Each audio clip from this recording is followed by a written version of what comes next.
месяцев назад уменьшается. This is the biggest Russian deployment there since the Cold War.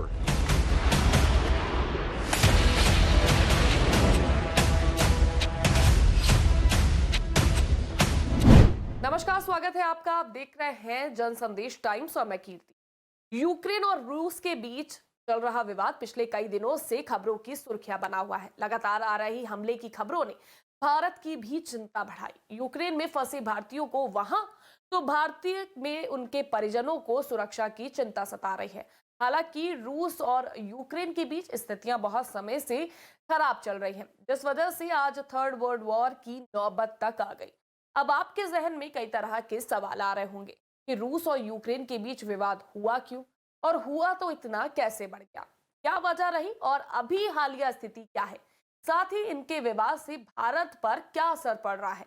तो आज मैं आपके इन सवालों के जवाब लेकर आपके समक्ष हाजिर हुई हूँ। तो शुरुआत करते हैं आपके पहले सवाल से कि आखिर रूस और यूक्रेन के बीच का विवाद क्या है। दरअसल 1990 में सोवियत संघ का विखंडन हो गया। ये वो जमाना था जब जो बाइडेन ने पुश किया था नेटो मेंबर्स में और लोगों को शामिल करने के लिए, और 1990 में रूस यूक्रेन अलग अलग देश बन जाते हैं। फिर 1990 में तीसरा परमाणु संपन्न देश यूक्रेन बना और इसी साल यूक्रेन के परमाणु निरस्त्रीकरण का मिशन भी हुआ। अमेरिका रूस की तरफ से सुरक्षा गारंटी, फिर यूक्रेन ने सैकड़ों परमाणु हथियार रूस को लौटा दिए और फिर 2004-5 में यूक्रेन में ऑरेंज रेवोल्यूशन होता है।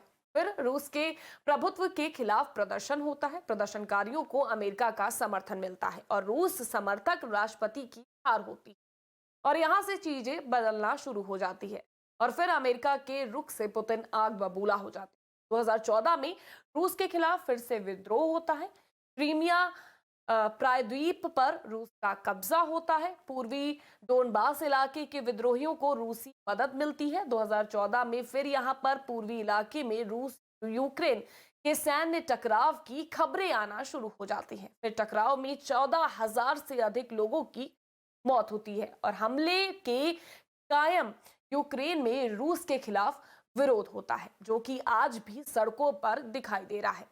फिर प्रदर्शनकारियों को अमेरिकी मदद से पुतिन नाराज दिखाई देते हैं और यूक्रेन के ईयू नोटो में शामिल होने का रास्ता तैयार होता है। जी हाँ, पुतिन ने कहा रूस और यूक्रेन के लोग एक समान हैं, लेकिन यूक्रेन के लोगों ने पुतिन की थ्योरी को खारिज कर दिया। अगर आसान शब्दों में आपको कहा जाए तो यूक्रेन नाटो में शामिल होना चाहता है, लेकिन रूस ऐसा नहीं चाहता है। रूस को लगता है कि अगर यूक्रेन नाटो में शामिल हुआ तो नाटो के सैनिक और ठिकाने उसकी सीमा के पास आकर खड़े हो जाएंगे। हालांकि नाटो ने ऐसा नहीं होने का भरोसा दिलाया है, इसलिए रूस ने यूक्रेन की सीमा के पास 1 लाख से ज्यादा सैनिक और हथियार तैनात कर दिए हैं। दोनों देशों के बीच ताजा विवाद को नाटो से जोड़कर देखा जा रहा है। हालांकि इससे पहले 2014 में भी दोनों देशों के बीच संघर्ष हुआ था और उस वक्त रूस ने यूक्रेन के क्रीमिया पर कब्जा कर लिया था, जिसके बाद ये विवाद लगातार बढ़ता गया। मौजूदा स्थिति की बात करें तो रूस ने यूक्रेन को 3 ओर से घेर रखा है।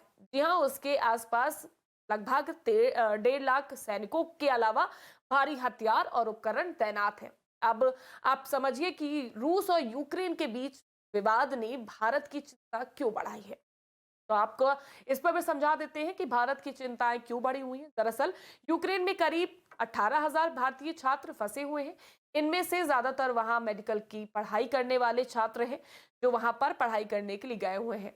तो वहां पर जाकर वो फंस गए हैं, जिसके चलते भारत में रह रहे उनके परिजनों को उन्हीं की चिंता सता रही। हालांकि इन लोगों ने सरकार से मदद की गुहार लगाई, जिसके बाद बीच नागरिक विमानन मंत्रालय ने एक अहम फैसला लेते हुए भारत और यूक्रेन के बीच जो उड़ानें चलती हैं उस पर जो प्रतिबंध लगा हुआ था, पाबंदी लगी हुई थी, उसे हटा दिया है। अब भारत और यूक्रेन के बीच कितनी भी उड़ानें उड़ सकती हैं। दरअसल कोरोना महामारी के चलते अंतर्राष्ट्रीय उड़ानें पूरी तरह से शुरू नहीं हुई हैं।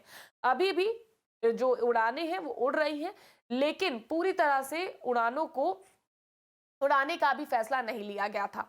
वो बायो बल्ब एग्रीमेंट के तहत उड़ रही थी। आपको बता दें, इससे उड़ानों की संख्या सीमित हो गई है। यूक्रेन में फंसे भारतीयों ने यूक्रेन में भारतीय दूतावास से फ्लाइट्स ना मिलने की इसके बाद शिकायत करना शुरू कर दिया, जिसके बाद नागरिक विमानन मंत्रालय यानी कि मोका ने यूक्रेन आने वाली उड़ानों की सीमित संख्या पर लगा प्रतिबंध भी हटा दिया है। अब एयरलाइन कितनी भी फ्लाइट संचालित कर सकती है। इसके साथ ही स्पेशल चार्टर्ड फ्लाइट्स भी ऑपरेट हो रही हैं। साथ ही साथ अगर आपको अपडेट दे दूं आज की, तो केंद्र सरकार ने कंट्रोल रूम बनाया था, हेल्प नंबर भी जारी किया था, हेल्पलाइन नंबर, जिसके जरिए भारतीय अपने मुल्क तक आने के लिए इस पर बात कर सकते हैं, मदद की गुहार लगा सकते थे। लेकिन आज भारत सरकार ने एक एडवाइजरी भी जारी की है, जिसमें कहा गया है कि भारतीय छात्रों को देश वापस आना चाहिए और इसको लेकर ये एडवाइजरी जारी की गई है। तो फिलहाल मैंने आपको बताया कि रूस और यूक्रेन के बीच विवाद क्यों चल रहा है, हालिया स्थिति भी आपके सामने पूरी तरह से स्पष्ट कर दी और भारत की चिंता क्या थी वो भी मैंने आपको बता दी। लेकिन भारत सरकार ने एडवाइजरी जारी कर दी है ताकि उनके जो बच्चे भारत से गए हैं यूक्रेन रूस में पढ़ने के लिए, वो सुरक्षित वहां से वापस आ सके। फिलहाल के लिए बस इतना ही। फिर हाजिर होंगी किसी दिलचस्प अपडेट्स के साथ, ताकि आपको पूरी इंफॉर्मेशन आप तक पहुंचा सकूं। अगर आप मुझे फेसबुक पर देख रहे हैं तो फॉलो करना मत भूलिएगा, सब्सक्राइब कर लीजिएगा यूट्यूब पर देख रहे हैं। फिलहाल के लिए बस इतना ही। राम राम। दोबारा हाजिर होंगी नई अपडेट्स के साथ।